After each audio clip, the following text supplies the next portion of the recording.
रामकृष्ण. तुकोबारायांच्या गाथेतला हा पुढचा अभंग. पावले पावले तुझ्या आम्हा सर्व, पावले पावले तुझ्या आम्हा सर्व, दुजा नको भाव होऊ देऊ.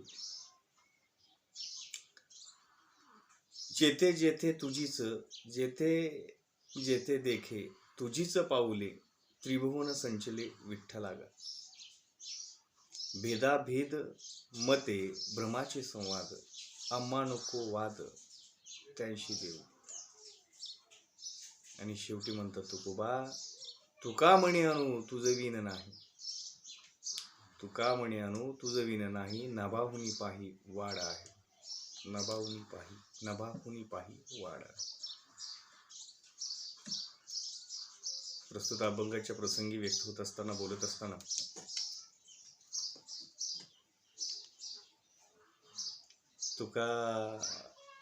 संत तुकाराम महाराजांच्या गाथीच्या बाबतीत बोलत असताना, रचनेच्या बाबतीत बोलत असताना, अभंगाच्या बाबतीत बोलत असताना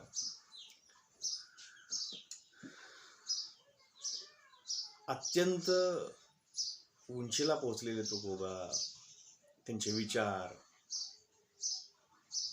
त्यांचं जगणं, या सगळ्या गोष्टींचा घ्यावा तेवढा आदर्श कवी आहे. आणि म्हणूनच की काय, अगदी ठणकावून सांगण्याचं काम, अगदी जे आहे त्याचं, ज्याला आपण वजनानं म्हणतो, ते सांगण्याचं काम तुकोबाराय करतात. कारण त्यांना विठ्ठल भक्तीची एवढी मोठी आस होती, एवढं मोठं म्हणजे अंतरात्म्यातून विठ्ठलाविषयी एवढी आतुरता होती, विठ्ठल भक्तीचं एवढं मोठं वेड होतं. आणि चराचरामध्ये अगदी लहानग्यापासून ते विश्वव्यापकतेपर्यंत सगळ्याकडे पाहण्याचा किंवा सगळ्या दृष्टिकोनातून जगण्याचं जे सामर्थ्य, किंवा ज्याला आपण म्हणू की तुकोबारायांना विठ्ठल नाम किंवा ईश्वराविषयी असणारी असता ही त्यांची ऊर्जा होती. आणि मग एवढ्या मोठ्या पद्धतीनं त्यांनी म्हणजे स्वतःला सर्वस्व विठ्ठलाच्या स्वाधीन करण्याचं काम, किंवा ज्याला आपण म्हणतो की देव पाहावयाशी गेलो आणि देवाची होऊन ठेवलो, ही भावना तुकोबारायांची त्या बाबतीमध्ये आपल्या लक्षात येते. आणि म्हणून त्या दृष्टिकोनातून विचार करत असताना, त्या दृष्टिकोनातून निरूपण करत असताना, विचार व्यक्त होत असताना तुकोबाराय म्हणतात की पावले पावले तुझ्या आम्हा सर्व. ज्या देहाला, या देहाला तू मिळालास, वेगळं काही सांगायची गरज नाही, कारण प्रत्येक गोष्टीमध्ये तुझी चाहूल लागते. देवा, तू प्रत्येक गोष्टीमध्ये मला दिसतोस. ज्याला आपण म्हणतो की चांगलं पाहण्याची दृष्टी असेल तर जग चांगलं दिसतं, आणि जर आपली दृष्टी तशी नसेल तर जग चांगलं दिसत नाही. आणि मग वृत्ती जशी आहे, जी प्रवृत्ती आहे, तशा दृष्टिकोनातून मला जग दिसतं, असं तुकोबाराय म्हणतो. आणि एक आपल्या लक्षात येतं की ज्याचा दृष्टिकोन चांगला त्याला जग चांगलं. पाहण्याचा चष्मा आपल्या डोळ्यावर आहे, किंवा कुठल्या रंगाचा आपण चष्मा परिधान केला त्यानुसार जग दिसणार आहे. तशा दृष्टिकोनातून सृष्टी दिसणार. आणि म्हणून पावले पावले तुझ्या आम्हा सर्व, दुजा नको भाव होऊ देऊ. आता तुझा भाव राहिला नाही. द्वैत व्याद्वैत, एक की दोन हा विषय नाही, एकच आहे, वेगळं काहीही नाही. रामायणामध्ये असा एक प्रसंग येतो की सीतामाई आणि प्रभू रामचंद्र, म्हणजे प्रभू रामचंद्रांना सीतामाईची लागलेली आतुरता, आणि सीतामाईला प्रभू रामचंद्राची लागलेली आतुरता. त्यावेळीचा प्रसंग असा सांगतो की भेद उरला नाही, आम्ही एकच आहोत असं जाणवायला लागलं, एवढी आतुरता आहे. सांगायचा भाग, संत तुकोबारायांना सुद्धा विठ्ठलाविषयी एवढी आतुरता होती की आता भेद उरला नाही. द्वैत अद्वैत हा प्रसंग किंवा हा याच्याविषयी चर्चा करण्यामध्ये काहीही अर्थ नाही. आणि म्हणून पावले पावले तुझ्या मा सर्व, तुझ्या नको भाव. तुझ्या भाव विषयच नाही, होऊ नको देऊ, विषय नाही तो, तुझ्या भाव नाहीये. आणि मग जेथे जेथे देखे तुझीच पावले, आता दुसरं काहीच दिसत नाही. अगदी लहानग्यापासून ते मोठ्यापर्यंत सगळीकडं तूच भरून उरला आहे त्या सृष्टीमध्ये, दुसरा विषय नाही. त्यामुळे तूच सर्वस्व आमचं आहेस, तूच चराचरामध्ये आहेस. वेगळं काही दिसत नाही, वेगळं काही दिसण्याचा प्रसंग नाही, ती पाहण्याची वृत्ती नाही. आणि म्हणून अंतर्मनातून लागलेली आतुरता, अंतर्मनातून लागलेली ईश्वराविषयी जी काही आतुरता आहे, किंवा ज्या अंतर्मनातून ईश्वराविषयी लागलेली जी ओढ ज्याला आपण म्हणतो, या गोष्टी, किंवा या बाबतीत तुकोबाराय असे बोलतात की या सगळ्या गोष्टी आता मला हव्या आहेत, की देवा तू मला हवा आहेस. आणि म्हणून जेथे जेथे देखे तुझीच पाऊले, त्रिभुवन संचले विठ्ठला गा. पाताळ म्हणजे हे आपण जिथं राहतो तो पृथ्वी आणि स्वर्ग, म्हणजे कुठेही जा तू आहेस. कारण जिथं मानवी कल्पना आहे तिथं तू आहेस. त्यामुळं या सगळ्या गोष्टीचा विचार करत असताना तुकोबाराय सांगतात की आता मला दुसरीकडं कुठंही शोधण्याची गरज नाही. कारण जिथं मी आहे, माझी कल्पना आहे, माझे विचार आहेत, माझं मन आहे, माझा सहवास आहे, माझी चाहूल आहे, तू आणि मी वेगळे नाही.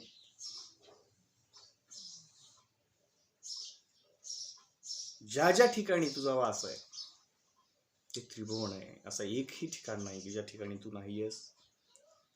आणि पुढं आणखीन पुढं सांगतात की भेदा भेद मते भ्रमाचे संवाद आहेत. ही वारकरी संप्रदायाची खूप मोठी उंची आहे, लक्षात घ्या. कुठलाच भेद नाही, स्त्री पुरुष भेद नाही, जातीचा भेद नाही, श्रीमंतीचा भेद नाही, आर्थिक परिस्थितीचा भेद नाही, कुठलाही भेद नाही, वयाचा भेद नाही, सगळे समान माणूस म्हणून बघितलं जातं इथं. त्यामुळे भेदाभेदाचा विषय नाही हा संप्रदाय, वारकरी संप्रदाय. याची खूप मोठी ताकद आहे. विठू माझा लेकुरवाळा संगे गोपाळांचा मेळा, सगळे चोखा मेळा आहेत, सावतामाळी आहेत, तुकोबा आहेत, ज्ञानोबा आहेत, एकनाथ महाराज, सगळे सगळे आहेत, जनाबाई आहेत. आणि हे पाहायला भेटतं या संप्रदायामध्ये. ही ताकद आहे. ह्या सगळ्या गोष्टींना, या सगळ्या लोकांना सोबत घेऊन माणूस म्हणून बघितलं जातं इथं. नामदेव महाराजांना सांगितलं होतं की जोखामेळ्याची हाडं घेऊन या, हस्ती घेऊन या. कवटाळून आसवं पडली त्या अस्थिवरती परमेश्वराची. म्हणजे एका छत्राखाली सगळ्यांना आणण्याचं काम. आतापर्यंत ठीकच आहे, पण इथून पुढं सुद्धा हे टिकलं पाहिजे, याच्याविषयीची तळमळ सुद्धा आपल्याला दिसून येते की हे आहे, हे होऊ शकतं. आणि हे संप्रदायामध्ये, वारकरी संप्रदायामध्ये होऊ शकतं. सगळे या, लहान या, थोर या, श्रीमंत या, गरीब या, मोठे गरीब श्रीमंत लहान, सगळे सगळे सगळे या, जातीपाती काही नाही, धर्माच्या पलीकडे जाऊन सांगितलंय. सगळ्यांनीच मिळून धर्म होतो इथपर्यंत पोचता, इथपर्यंत पोचतो हा वारकरी संप्रदाय. आणि म्हणून भेदाभेद मते भ्रमाचे संवाद. हे संवाद कशाचे आहेत? भ्रमाचे आहेत. शेवटी सगळ्यांचं रक्त लाल आहे, सगळ्यांच्या भावना. एखादा विनोद झाला तर सगळे हसतात, दुःखद प्रसंग असेल तर सगळे दुःखी होतात. त्यामुळे हाच खरा धर्म आहे, हृदयाचा नाद. जसं की साने गुरुजींनी सांगितलं, खरा तो एकच धर्म, जगाला प्रेम अर्पावे. धर्म याच्यापेक्षा वेगळा असू शकत नाही. जिथं माणूस, आणि आजही पहा, कुठलाही धर्माचा धर्मग्रंथ काढून पहा, जनकल्याण, लोक सुखी व्हावे, हाच त्याचा सर्व उद्देश असलेला पाहायला मिळतो. नावं वेगळी असली तरी त्याचा आत्मा किंवा कंटेंट ज्याला म्हणतो एकच आहे, तो वेगळा होऊ शकत नाही. आणि म्हणून कधी कधी म्हणावं लागतं, सांगावं लागतं, बोलावं लागतं की आम्ही सुद्धा वेगळं वागतो. कधी कधी पक्षी बघा तुम्ही,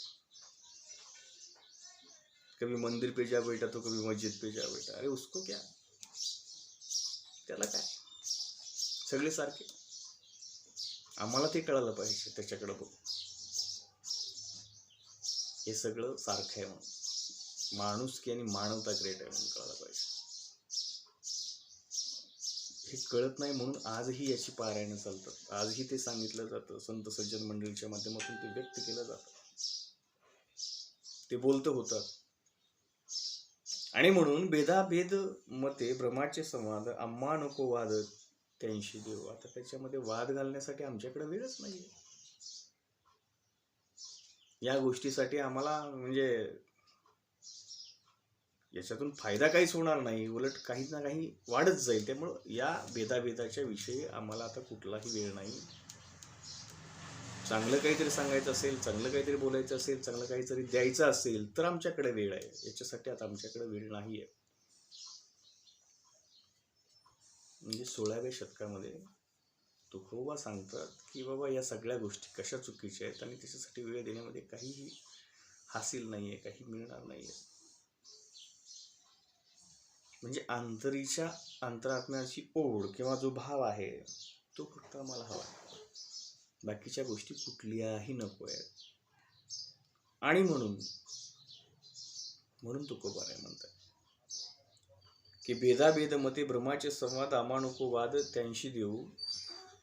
तुका म्हणे आणू तुझविन नाही.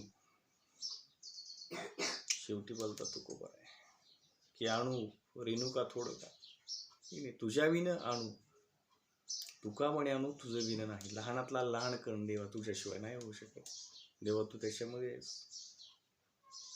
मनाचं अंतकरणाचा मोठेपणा ज्यावेळी स्वतःमध्ये येतो त्यावेळी जग सुद्धा असंच दिसायला लागतं. आणि ही ताकद तुकोबारायांची होती म्हणून हे आज आपल्याला अनुभवायला येतंय किंवा आज आपण अनुभवू शकतो. जे पाहायचंय तशी पात्रता आपण बनवली तर ते पाहता येतं. कुरुक्षेत्राच्या म्हणजे महाभारताच्या युद्धाच्या वेळी कुरुक्षेत्रामधला म्हणजे विश्वरूप श्रीकृष्ण भगवान श्रीकृष्णाने अर्जुनाला दाखवलं, ती दृष्टी अगोदर दिली आणि नंतर मग ते दाखवलं. म्हणजे ती पात्रता बहाल केली आणि नंतर मग या गोष्टीचं म्हणजे खरं तत्वज्ञान, खरं स्वरूप दाखवण्याचं काम केलं असं आपण म्हणतो. वेळ आणि प्रसंग यावा लागतो, त्या दृष्टिकोनातून ते पाहावं लागतं. परंतु संत तुकोबाराय त्या काळामध्ये तत्कालीन व्यवस्थेमध्ये एवढे तावून सुलाखून निघाले होते की हे अनुभवाचे बोल परत पुढच्या पिढ्यांना हे सहन करता म्हणजे नको आहे, या गोष्टी नको आहेत. जे आपण असे ठावे ते इतरांना सांगावे, शहाणे करून सोडावे सकळ जन, हा जो काही प्रकार आहे तो तुकोबारायांच्या गाथेमध्ये आपल्याला पाहायला मिळतो. मी हे सहन केलंय पण तुम्ही करू नका, किंवा तुमच्यावरही वेळ येऊ नये त्यासाठी असं वागा, एवढं क्लिअर या ठिकाणी सांगण्याचं काम केलेलं आहे. माऊलींना सुद्धा खूप त्रास झाला, परंतु त्यांनी कधीही ज्ञानेश्वरीमध्ये त्या त्रासाविषयी बोलले नाहीत, तर जगाला अमृत पाजण्याचंच काम त्यांनी केलं. अगदी तशा पद्धतीने हे पण येतं. आणि म्हणून जो सहन करावा लागला, जो त्रास झाला, त्या सगळ्या गोष्टींचा विचार करून मग तुकोबाराय म्हणतात, तुका म्हणे आणू तुझं विन नाही, आणूही नाही आणि नभाहुनी पाही वाढ आहे. आणि आकाशा तुका केवढा आकाश एवढा, तू तर भाग आहेच, परंतु परमात्मा परमेश्वर तुकाराम, ठीक नाही, तुकाराम उंची आहे, उंची अभंगाच्या माध्यमातून प्राप्त झालेली, विचाराच्या बैठकीच्या चिंतनाच्या माध्यमातून प्राप्त झालेली. म्हणून आणू रेणुका थोडं का, म्हणजे लहानातला लहानपण आहे आणि मोठ्यातला मोठापण आहे. मी सांगताना सुद्धा मला अभिमान वाटतोय, पण हा अभिमान तुकोबारायांकडे नाहीये. सरळ साध्या पद्धतीने जगाला सामोरं जाऊन व्यापकता ज्यांच्या साहित्यातून आपल्यापर्यंत येते, ज्यांच्या साहित्यातून आपल्यापर्यंत पोहोचते, तशा पद्धतीने ते विचार व्यक्त करतात, जे सांगतात. आणि हा ध्यास आहे किंवा ही तल्लीनता आहे. आजही पहा, पण तुम्हाला जे व्हायचंय त्याचा ध्यास घ्या, तुम्ही झाल्याशिवाय राहणार नाही. तुकोबा आम्हाला गाता सांगते. लहान विद्यार्थ्याला आपण सांगू शकतो, तुला जे व्हायचंय ना ते एवढा ध्यास लावून घे की त्याच्याशिवाय तुला करवलंच ना पाहिजे, त्याच्याशिवाय तुला दुसरा विषयच आला ना पाहिजे, त्याच्यामध्ये म्हणजे यशस्वी होशील. गाथा सांगते, काय सांगत नाही गाथा, सगळं सांगतं. अरे जगावं आणि वागावं कसं सांगते म्हटल्यावर करिअर विषय सांगायला गाथा कमी. आणि म्हणून तुकोबारायांच्या गाथेच्या माध्यमातून या सगळ्या गोष्टींची आपण एक एक करत, जेवढं आपल्याला कळतंय, लहान आहेत आपण, हे सांगायला, हे बोलायला, व्यक्त व्हायला आपण खरंच लहान आहेत, तरी पण आपण ते ठामपणे सांगू शकतो की तुकोबारायांनी आपल्याला थोडंफार जेवढं काही कळतं त्यातलं ते चर्चा आहे, आपली चर्चा संवाद आहे, त्याच्याविषयी आपल्याला म्हणजे जाणून घेण्याचं जे कुतूहल आहे त्या माध्यमातून आपण हे बोलतोय, बाकी काही नाही. तशा दृष्टिकोनातून आपला हा प्रयत्न आहे. आणि म्हणून शेवटी तुकोबाराय म्हणतायत की तुका म्हणे आणू तुझं विण नाही, लहानातला लहान कण देवा तुझ्याशिवाय नाही, नभाहुनी पाही वाढ आहे. आणि मोठ्यातला मोठा विचार करायचा म्हटलं तर आकाश सुद्धा ठेंगणं पडावं, एवढा देवा तू मोठा आहे. काय बोलावं, मी काय बोलावं, मी काय सांगावं. त्या उंचीला पोचले माझे तुकोबा, ज्ञानोबा, सगळे सगळे सगळे सगळे संत मंडळी. ती उंची लक्षात घ्या. किंवा वैराग्य महामेरू संत गोरोबा काका,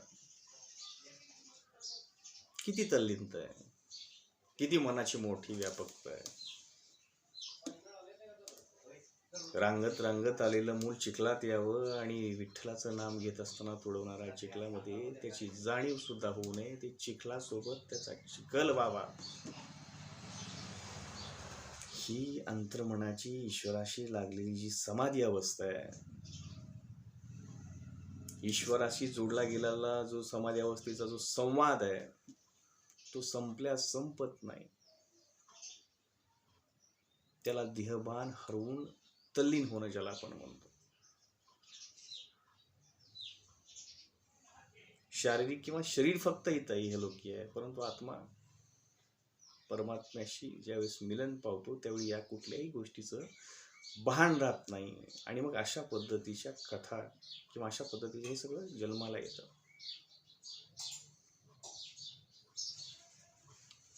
आणि मग या सगळ्या गोष्टीचा विचार करून लहानातला लहान आणि मोठ्यातला मोठा म्हणजे जगणंच ते आहे, दुसरा विषयच नाही, जगण्याचाच तो भाग आहे. नवे नवे ते जगणंच आहे, वेगळं नाही, एकच आहे, त्याच्यामध्ये भेद नाही. आणि म्हणून तुकोबाराय, म्हणून माऊली, म्हणून संत गोरोबा काका, सुखामेळा, सगळे सगळे सगळे सगळे त्याच्यामध्ये आले. जगण्याचा खरा अर्थ त्यांना कळाला, सामर्थ्य कळालं, हे का आणि कशासाठी आहे याची जाणीव झाली. आणि म्हणून ते व्यक्त होणार, आणि त्या दृष्टिकोनातून ते व्यक्त झाले. म्हणून हे सगळं घडतंय, म्हणून हे सगळं आहे, अशा पद्धतीनं ते सिद्ध होत आहे. म्हणून तुका म्हणे आणू तुझं विण नाही, देवा तुझ्याशिवाय अणूही होऊ शकत नाही. तू सर्वांच्या ठाई आहे, सर्वांमध्ये आहे, सर्वांमध्ये तुझा समावेश आहे.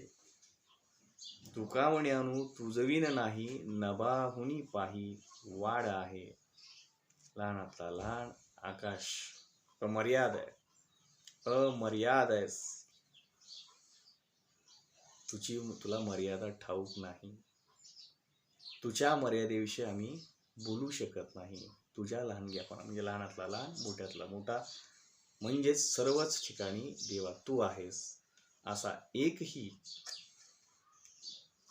ठिकाणा किंवा असं एकही जागा नाही की देवा त्याच्यामध्ये तू नाहीस.